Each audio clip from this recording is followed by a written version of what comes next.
नमस्कार बंधुरा सबाइके आमार चैनेले स्वागत। आज बानाबो बाड़ीते थाका सामान्य उपकरण दिए कोनो रकम तेल बाटार छाड़ा बेकिंग पाउडार बेकिंग सोडा मयदा छाड़ाई तैरी करब मिल्क केक।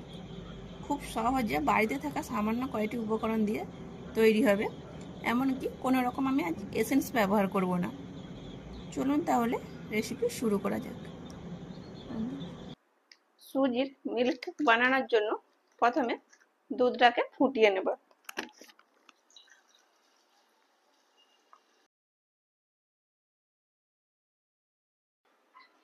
দুধটা ফুটে গেছে, এখানে এই বাটি মাপ করে এক বাটি নিয়ে নিলাম সুজি।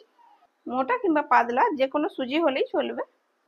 দুধটা ফুটে গিয়েছিল, সেই দুধ থেকে এই বাটি মেপেই এক বাটি দুধ নিয়ে নেব।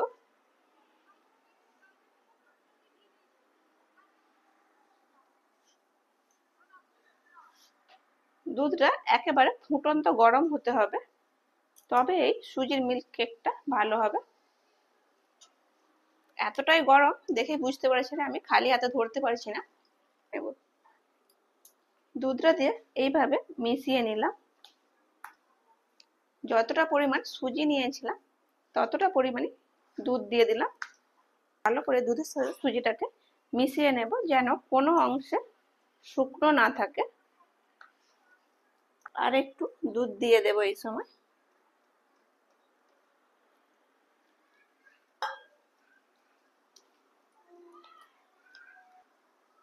এইবার ঢেকে রেস্টে রেখে দেব 10 মিনিট। 10 মিনিট হয়ে গেছে, এবারে ঢাকনা খুলে দেখে নেব সুজির মিশ্রণটাকে।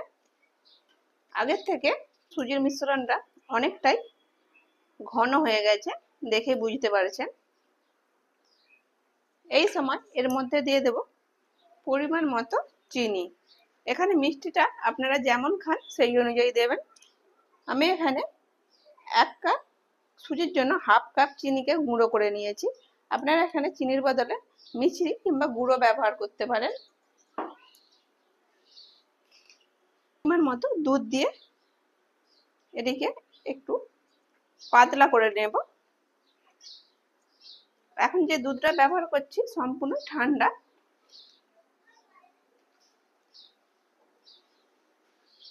এবারে মিশিয়ে নেব খুব ভালো করে। ঠান্ডা দুধটা দিয়ে খুব ভালোভাবে মিশিয়ে নিয়েছি। এইভাবে একবারে একটি স্মুথ ব্যাটার তৈরি করে নিতে হবে। যদি কোনো অংশ শক্ত কিংবা দলা থাকে তাহলে ছাঁকনির সাহায্যে ছেঁকে নিতে পারেন, কিংবা মিক্সিতে দিয়েও একবার ঘুরিয়ে নিতে পারেন, তাহলে ব্যাটারটা ঠিক এই রকম হবে। দিয়ে দিলাম কয়েকটি ছোট এলাচের বীজকে গুঁড়ো করে। আপনারা চাইলে এখানে কোনো এসেন্স যোগ করতেই পারেন। যেহেতু ডিম দেয়া হয়নি, দুধ দেয়া হয়েছে, দুধ আর ছোট এলাচের মিশ্রণে খুব সুন্দর একটি গন্ধ আসে। আজকে আমি কোনো এসেন্স ব্যবহার করলাম না, তাই ছোট এলাচের বীজটি দিয়ে দিলাম অল্প একটু লবণ। খুব ভালো করে মিশিয়ে নেব। মিশ্রণটি আমি সাইডে রেখে দেব। আমি বাটিতে সুজির মিল্ক কেকগুলি তৈরি করব, তাই এখানে কতগুলি বাটি নিয়ে নিয়েছি। বাটিয়ে অল্প রিফাইন তেল দিয়ে ব্রাশ করে নেব। সব বাটিগুলিতে আমি তেল লাগিয়ে নিয়েছি। বাটিগুলিতে তেল দেওয়ার পর আমি এরকম ছোট ছোট কাগজ কেটে নিচটায় দিয়ে দিয়েছি।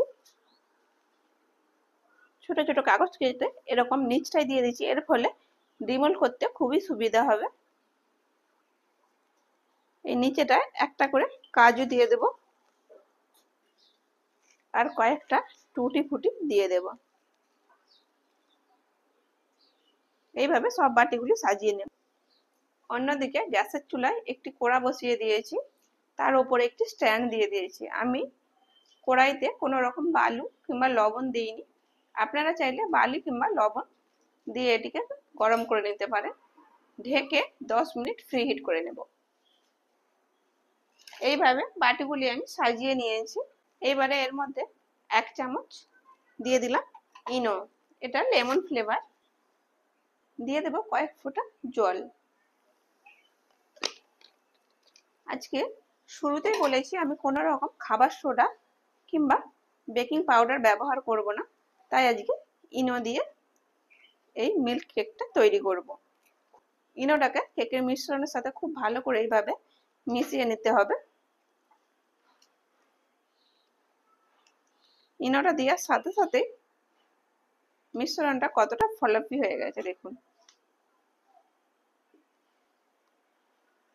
আজকে কিন্তু কোনো রকম তেল ব্যবহার করলাম না, তাই আমি সব শেষে দিয়ে দেব 1 চামচ ঘি।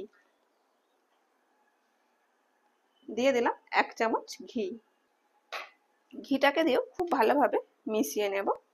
আজ কিন্তু কোনো রকম তেল বাটার কোনো কিছুই ব্যবহার করলাম না।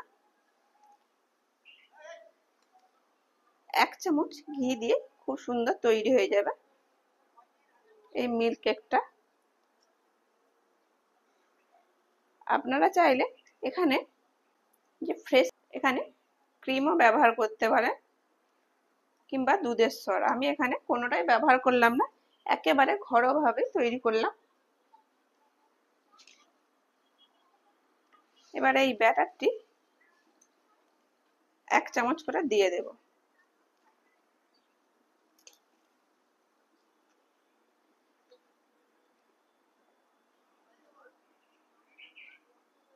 বাটিগুলি সম্পূর্ণ ভর্তি করব না, অর্ধেক করে ব্যাটার দেব।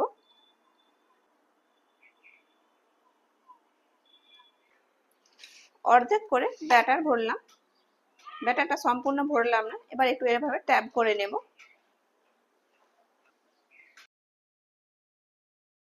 যে কড়াইটিকে প্রিহিট করতে দিয়েছিলাম সেটিও 10 মিনিট প্রিহিট হয়ে গেছে। এবার এই স্ট্যান্ডের ওপর বাটিগুলিকে বসিয়ে দেব।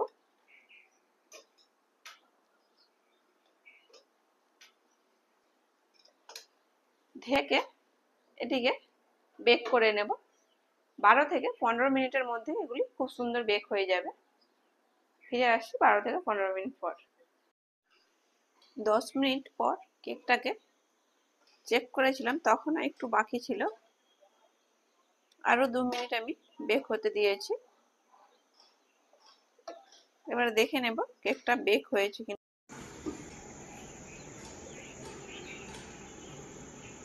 চামচটা ক্লিন বেরিয়ে এসেছে, তার মানে কেকগুলি এবারে বেক হয়ে গেছে।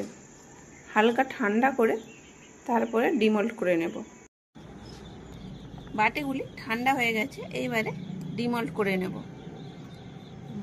এইরকম অল্প একটু বাটার পেপার দিলে খুব সুন্দর ডিমোল্ড হয়ে যাচ্ছে। আর ডিমোল্ড হওয়ার ঠান্ডা হওয়ার সাথে সাথেই সাইডগুলি কতটা পরিমাণ আলগা হয়ে গেছে, যেহেতু সুজির তৈরি কত সুন্দর স্পঞ্জি হয়েছে। এভাবে সবগুলি ডিমোল্ড করে নেব।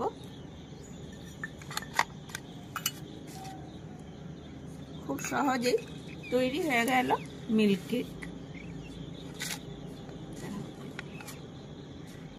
রেসিপিটা ভালো লাগলে লাইক শেয়ার কমেন্ট করবেন এবং সাবস্ক্রাইব করে আমাকে সাপোর্ট করবেন।